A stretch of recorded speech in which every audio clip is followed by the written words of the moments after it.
Hello and welcome to this repair tutorial, and today we're going to look at a NAD, and the model number is C270, and this is a power amplifier. In terms of general specifications, power output is 120 watts times 2 into 8 ohms, and then if you select the bridge mono mode from the rear, you can have a single mono channel output at 300 watts. Frequency response is 20 Hz to 20 kHz. Total harmonic distortion is 0.03%. Input sensitivity maximum is 1.1 volt. And then for your input selection, be fixed or variable on the rear, and you have a user adjustable control. For your bridge selectable, this is when you are operating in mono mode, and the amplifier also has a trigger input, so you could have multiple power amplifiers connected, and then all of them could be turned on by a single 12 volt trigger signal, switching them out of standby mode. You can also select soft clipping via the switch on the rear. And then in terms of dimensions, height, width and depth, in terms of millimeters is 132 by 435 by 350.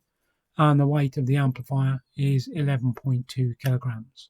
And then here when we look from the top, what was the issue with this amplifier when the owner contacted me? Well, what they advised was that they wanted to have the amplifier recapped, and I totally understand that because all of the electrolytic capacitors in here are manufactured by JH, and we know that when NAD install these capacitors, that over time they always fail. So they go high in equivalent series resistance, low in value, and that can result in the amplifiers effectively remaining in standby stroke protection mode with the LED on the front fascia illuminating. And then when you look at this photograph, you can see on the left hand side is the first power output module, and then on the right the other one, a main amplifier board, and then towards the toroidal transformer just on the left is where you have your trigger input board. So it's quite dusty, and you can also see there's quite a bit of discoloration as well around many of these electrolytic capacitors. And you can see that it got extremely warm as the internal resistance of these electrolytic capacitors increased as the electrolyters dried out, and then that in turn generates even more heat, and then unfortunately the capacitors will fail.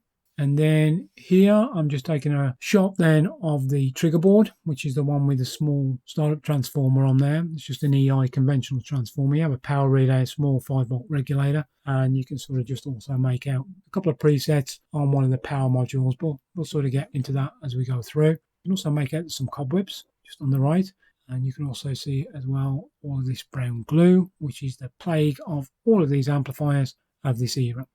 And then here when we take a top shot of the trigger board, you can also make out as well that there is a protection fuse.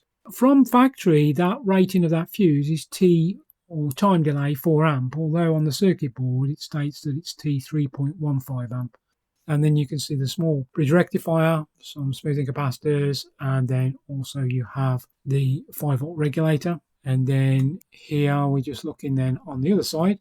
And again, there's clear discoloration on those large NAD branded 2200 microfarad power supply caps. And then here we just look at the wiring diagram.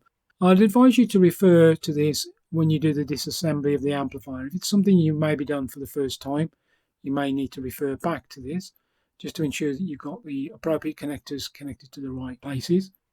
And then here you can see that we have the main circuit diagram. So extremely busy, there's an awful lot sort of going on there. You have all of the different power supplies, and then also you can see that we have the connection coming in from the toroidal and the multiple bridge rectifiers and different voltages, both for the power output stage and also the audio signal conditioning and trigger, etc.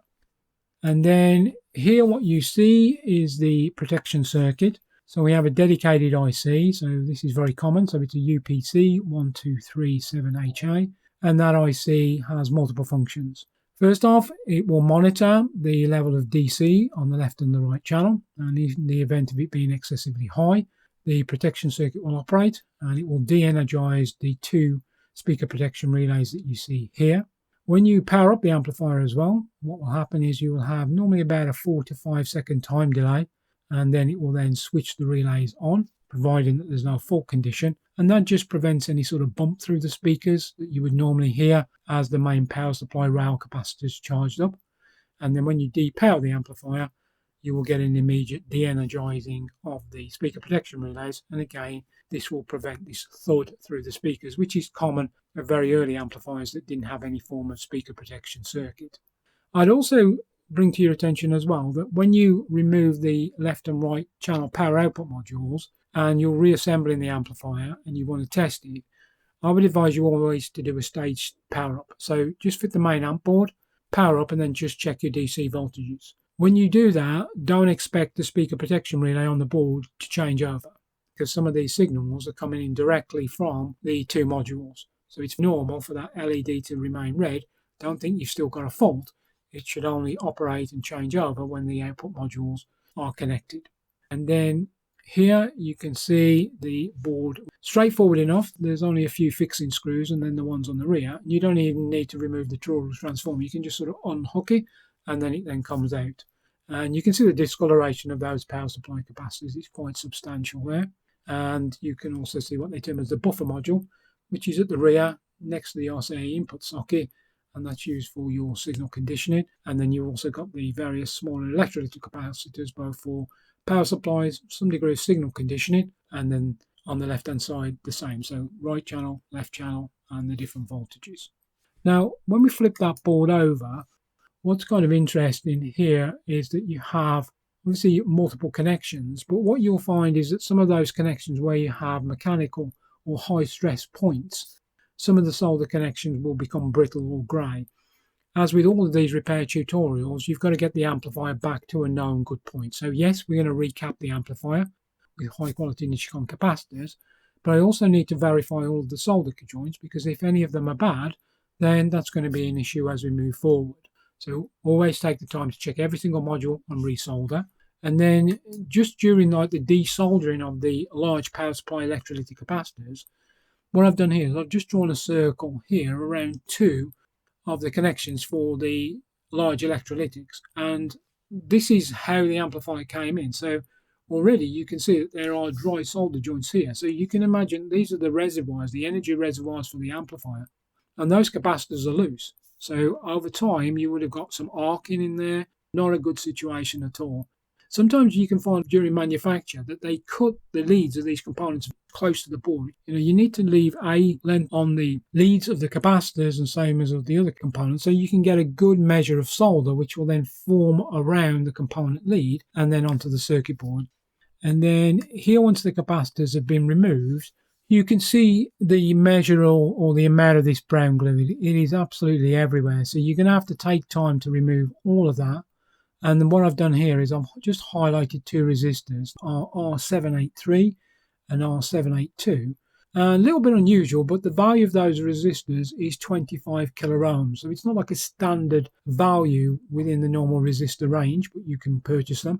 And you kind of find that throughout this amplifier. You have very, very high precision dedicated resistors, and you find that on the series regulators for the plus and minus 18 volt supply to set that output voltage. So here, because they had been contaminated by glue, I need to replace them. I can't leave them in there because they definitely will fail at some point. And then on the rear, you have these multiple slide selection switches. And again, you will have oxidization form on all of the switching contacts. So you need to desolder them, take them apart, and then just use a fiberglass pencil to remove any of that oxidization. And then you can then apply De-Oxit D5 and some grease and then reassemble. Just make sure that you don't have, for example, an intermittent contact, or you have resistance on those switches which should not be there, which could lead to other issues. And then here you can see one of the amplifier modules has been removed. And again, in terms of recapping, it's very straightforward. Here you just have a fixing clamp where you can see the heatsink and it sort of overlaps onto the board. You don't need to remove all of the output transistors. You just need to remove the 4 fixing screws, and then you can just lift the board up and get full access then to all of the electrolytics. You'll always find that these electrolytics are discoloured, but they kind of age prematurely. Okay, we have the issue because of the brand, but they're mounted quite close to a lot of the heat sinks and the power components. So if you're going to source replacements, if you can, go out and source, for example, 105 degree rated capacitors. So that doesn't mean they're running at 105 degrees C. That would be their maximum derating curve in terms of operational life. But if you have the higher temperature capacitors at normal operating temperature within these amplifiers, looking at many thousands of hours of life, and it just prolongs the operational life of the amplifier and puts, as I always say, longevity back into the device. And then here you can see the main circuit board. So what I did was I first of all did all of the recap, and then I installed the main amplifier board. What I said previously was that I do like a stage power up. So what I'm interested to do here is I want to focus on all of the DC voltages, and you have multiple test points. I refer to the service manual. Here you can't get the 270 service manual, doesn't appear to be available. But the 272 is fundamentally the same, but had improvements because it was a higher spec model. The same with the equivalent preamplifier, higher spec. And what I've done is I've just highlighted a section here, which is the plus and minus 18 volt supplies. So when I came to test it, what I found was the plus 18 volt supply was kind of about plus 10 volts. And then when I went to the minus, it was even lower. It was around 7.2 volts. So there could be an issue, for example, with the series regulators. But what I've got to determine here is there a fault with the linear power supplies, or is there something which is further down which is causing the pull down of the power supplies? So what I have to do is I will disconnect the output from these power supplies, and what I'm interested to do is to measure the DC coming into the regulators, and then also to measure the DC coming out of the regulators. And sure enough, it was a little bit odd, but if you remove the negative 18 volt regulator, what you then found was that the voltage on the positive voltage regulator went back to normal. It was 18 volts, but as soon as you put the other one back in, so you're kind of thinking, well, have we got an issue with the regulator? But there wasn't. These are LM317 and 337, so they are adjustable voltage regulators. So depending on the resistor value which is then connected, you can adjust what the output voltage will be. And there wasn't. So then what I've got to do is I've got to go hunting now to find out what else in this circuit is causing that voltage to be pulled down. Now this plus or minus 18 volt supply is used in a number of places, but one of the main places is that it will power this buffer module here, which I'm showing you. And as soon as that buffer module was out of circuit, and again I can do this from underneath of the board, even though I've reinstalled, I can open the surface plate, I can desolder it, I need to fully strip it down again, and then I can look at this board and the power supplies were back to normal. Told me I had an issue on this circuit. So if we look at the circuit schematic here, you can see the plus or minus 18 volt supply rails, and then I've got left in, left out, positive and negative, and then also the ground connection. And sure enough, when I was doing the testing, and you probably saw it on the previous photograph, there was a missing component, and then that missing component was Q62. And Q62 is a field effect transistor, and that component, when you put it onto the transistor tester, was reading like a diode junction. And if I put it onto the multimeter, as you see here, you can see that it's short circuit. So that was the reason for the failure. So once you'd replace that FET and then reinstall the module, the plus or minus 18 volt supply was back to normal. And then I'm installing the power output modules, powering up the amplifier again, and then what I could clearly see was the LED changing from red to green, and then after 4 seconds the two speaker output protection relays energized, and then I could then do a number of checks, like from an audio point of view, injecting signal, and everything was working correctly. So once you're at that kind of state where you've got operational certainty, the next thing that I need to focus on is the adjustment of the amplifier, and I have two things to do for the output modules. The first one is that I need to set the DC offset, and then the other one is I need to set the output bias for the channel as well. So here you can see an extract from the 272 service manual, and you can see that we need to measure across two test points, TP2 and TP8 for the left, and then here for TP1 and TP3. Now, these test points are just very close together. They're not really substantial. So what I would absolutely advise you not to do is to use your multimeter and sort of press on there, because as soon as you look up your multimeter, I'll guarantee you your probe leads are going to slip and something catastrophic is going to happen. So just use some hook clips that you'll see in a moment, depower the amplifier, connect them on, and then power it back up. And then I'll tell you, just that little bit of time that you spend doing that will save you hours of time if you accidentally slip with your probes. So here, because TP2 and TP8 is effectively the same as what I'm going to be measuring in terms of DC offset on the rear terminals, when I come to make the adjustment, that's where I'm connecting, and you'll see where we do the test points. And you've got a tolerance here. So for DC offset, plus or minus 30 millivolts, and then in terms of your range for your DC bias, you're looking at 6 to 7.5 millivolts.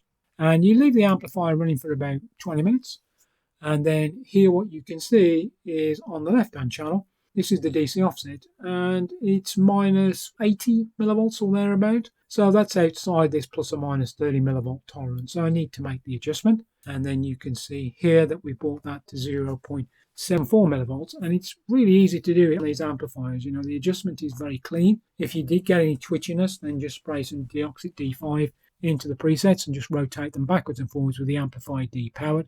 Power it back up, and then you can do the final adjustment. And then once that had been done, you can see here the next channel. So this wasn't too high, so it was actually within tolerance because it's 2.63 millivolts. And then here you can see that we brought it back down to pretty much 0 millivolts or thereabout. And then on this photograph, what I'm showing you is the connection then to the test point. And what we're measuring now is the DC bias. So this is the left-hand channel, and you can see that it's 4.76 millivolts, so that is low. So what I need to do then is to make the adjustment, and you can see here we brought it up to 6.94 millivolts. And you'll find with these amplifiers it's extremely stable. It doesn't seem to drift around. You know, some brands of amplifiers you can kind of get a degree of fluctuation.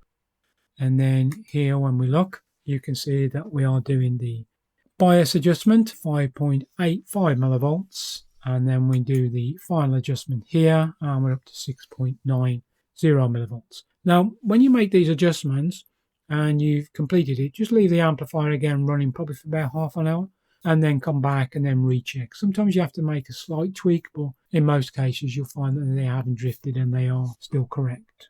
And then here when we look from the rear of the amplifier, you can see that we have the direct connection, which is the first set of RCA input sockets, and this is your highest at 1.1 volt. And then the next ones, which are the more commonly used ones, are the variable, and you have this adjustment which is on the rear.